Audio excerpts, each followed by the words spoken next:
It is my pleasure to have Julia Autumn Ford on the show. Thank you so much for coming on. Thank you for having me. We want to talk about your background. You're going to be 18 on October 18th. 15th. 15th. Yes. Missed it by 3 days. So you're 17 years old. You've graduated from Gilbert High School, and you're a singer-songwriter already.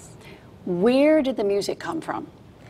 The music, well, I've really always liked music, and it's always been a part of my life. And then towards senior year, I started really. So as a little kid, you were playing. I wrote my first song when I was like 2, I think. Do you remember what it was about? It was about it didn't really have. I didn't have a big enough vocabulary to actually write a song, so I kind of just made up my own words. Like perpetition. I made up perpetition. Okay, copyright that now, because that might come back into a song somewhere. That's adorable. I know. I'm thinking I might want to put it into a song just to see if people catch on that it's not a real word or not. Okay, so growing up in Torrington, then you moved to Winsted, is that correct? I moved to Winsted in 3rd grade. Okay. When did some troubles start in your life?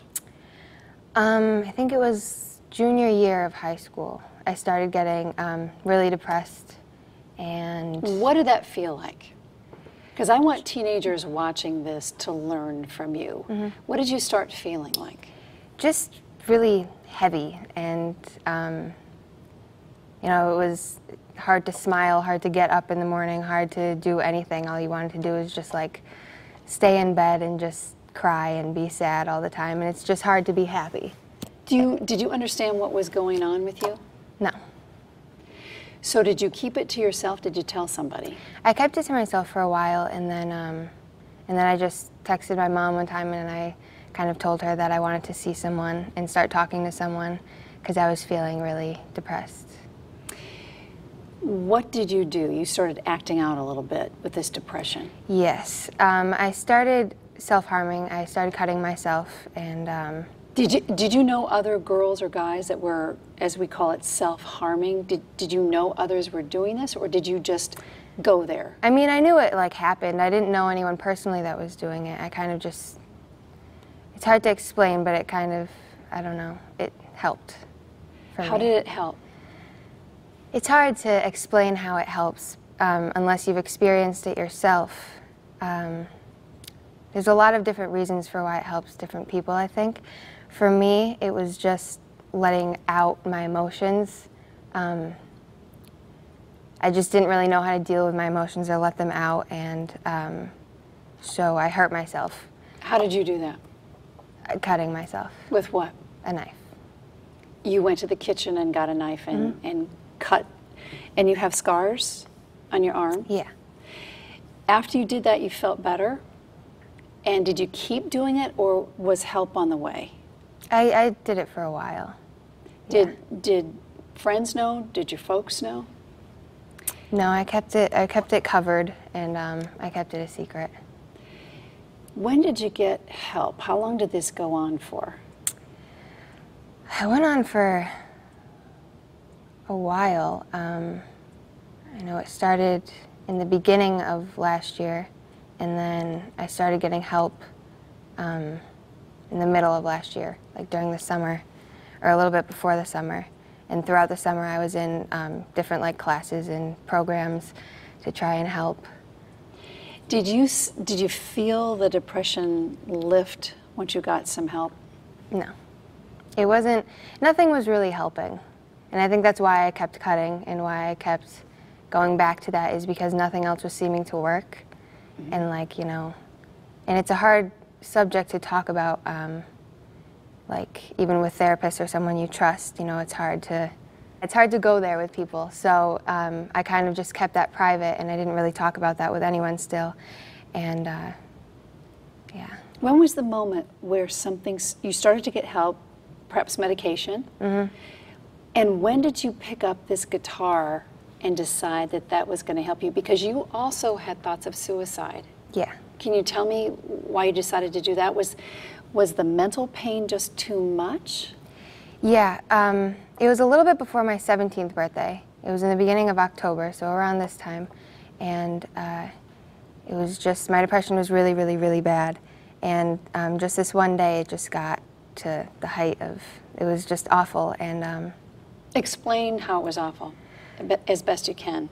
Things just kept piling on top of each other that day. It was just like bad situation over bad situation, and I just felt like I was contributing just negativity, and there wasn't anything positive going for me. I was just always letting other people down and letting myself down, and I didn't really have anything keeping me going at that point.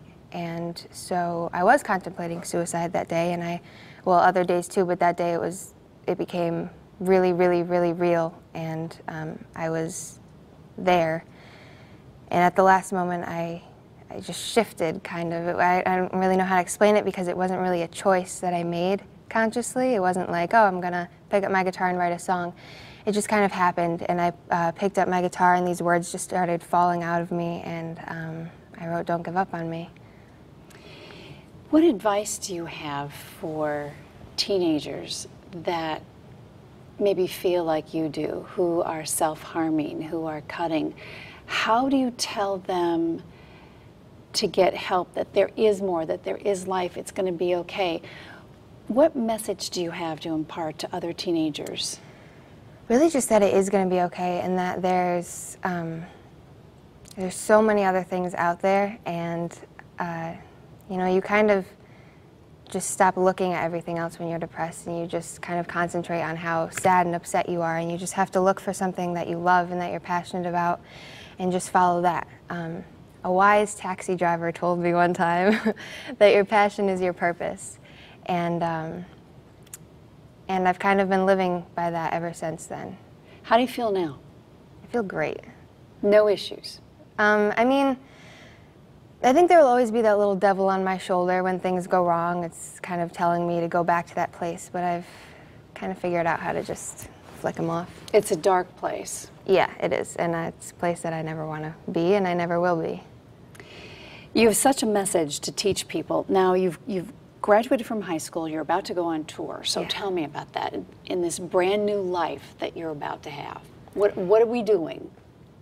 So much. Yeah, I'm going on tour the day after I turn 18, and it's just amazing to think about, like, where I am now and what I've accomplished. I just recorded this, and I'm finished with it, and Which is gorgeous, your Thank picture on you. here, Julia Autumn Ford, and there are Yes. 5 songs on here. yeah.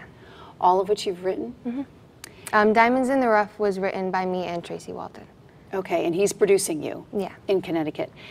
Is this a cathartic album? Are there things on here about your life, or are you just yeah. writing? Yeah, it started out with Don't Give Up on Me, and then after I wrote Don't Give Up on Me, I kind of realized that that was what I had to contribute positivity, you know. That was my good thing that I had to live for. And then I just kind of started singing my way through all my other problems in my life, and they're all on there. So you would teach the world, just sing. Get help and sing. Well, if music is your passion, then yeah. But just find something you love and replace the addiction to cutting or any other self-harm that you do. Replace that addiction with something else. It's just like any other addiction. If you smoke cigarettes, a lot of people like use a vaporizer, or they start having lollipops or toothpicks or whatever. And you know, self-harming can be an addiction too. And I just kind of, whenever I felt that urge to self-harm, I would just pick up my guitar and play Don't Give Up on Me or write another song. And Tell me why that becomes an addiction, self-harming, cutting oneself. I mean, addiction is basically, it's just becoming dependent on something. And for self-harm, you become dependent on, you know, feeling better or getting whatever you get out of self-harm. Everybody gets something different out of it. But Julie, when you saw blood on your arm, was that a release for you? Yeah. Describe that to me as best you can. It's something that's really hard to understand, like I said before, if you haven't been there. And I think if you're in the position where you're trying to, like, you know someone that's cutting or self-harming somehow, and you want to understand and you can't understand, I personally think the best thing to do is understand that you're not going to understand, and, you know, stop trying to understand, because it's something that you won't understand unless you do it yourself. And just always be there for that person and try to help them as much as you can.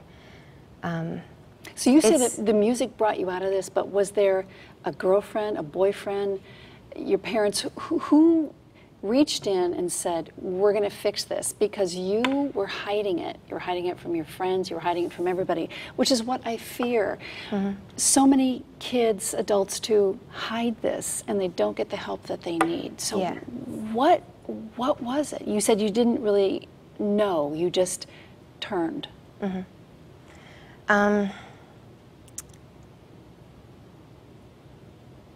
I'm really not sure what it was. It really was just like a switch. I think after that, you know, I started thinking that, you know, I was on medication and I was seeing therapists and I was going to different classes and different programs and trying to help myself, and nothing was working. Nothing was getting that.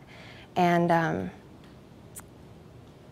I think I just kind of figured that if something is physically wrong with you, then, you know, you put a cast on or you get medicine. But if something's mentally wrong with you, I think you just have to kind of fix yourself mentally. And, you know, I just started thinking happily.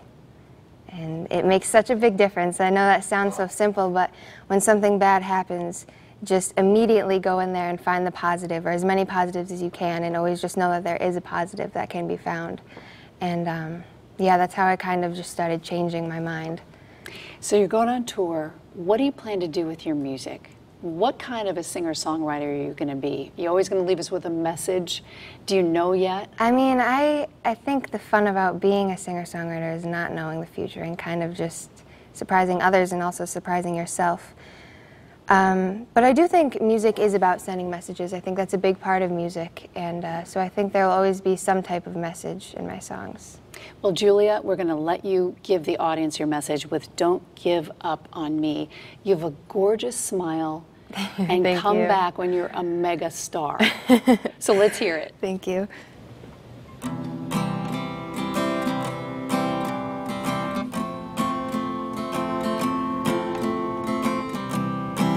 I think those scars on your arms are beautiful.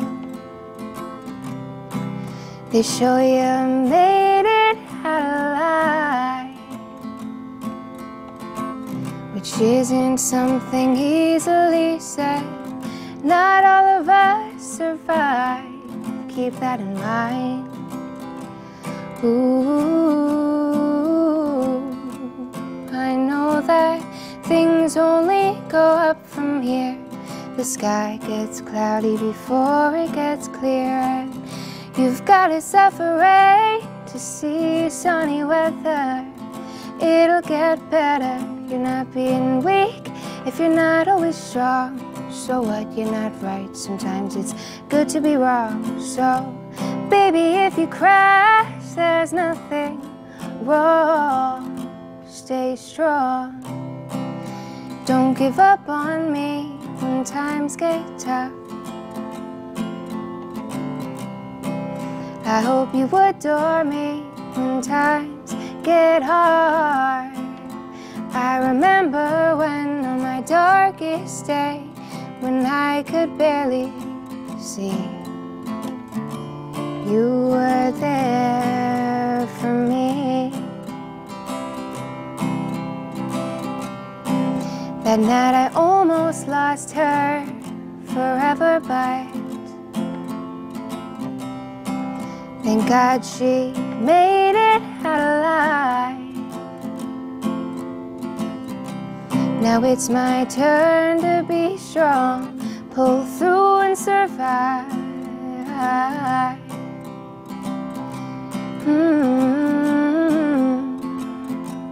And know that even if you're crashing to the ground, you're still moving though you're headed down. But after every storm comes a calm.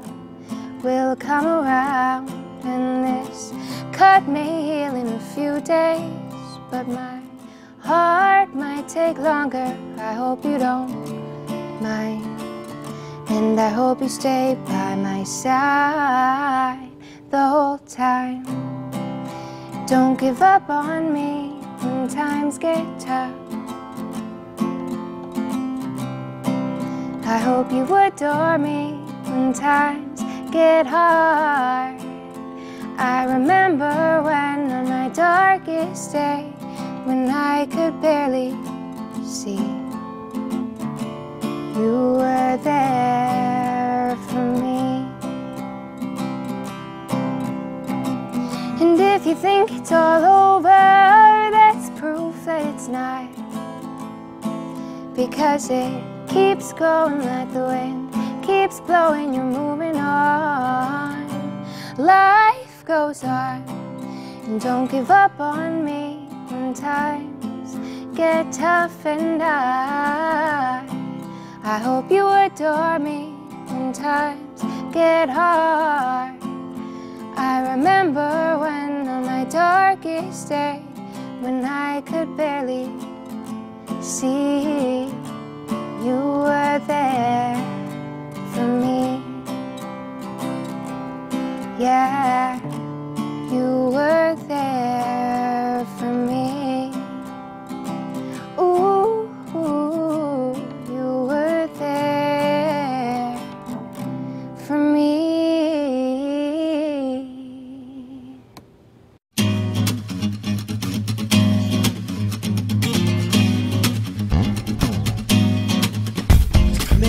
Pursuits when one this in. Who is this girl? Spend all night kissing, and if one was right here, then who else is missing? Got a little sidetracked if I'm a wishing to find the keys to the door, but it's also a metaphor. Need to keep locked in the grocery store of a mind, just to save time.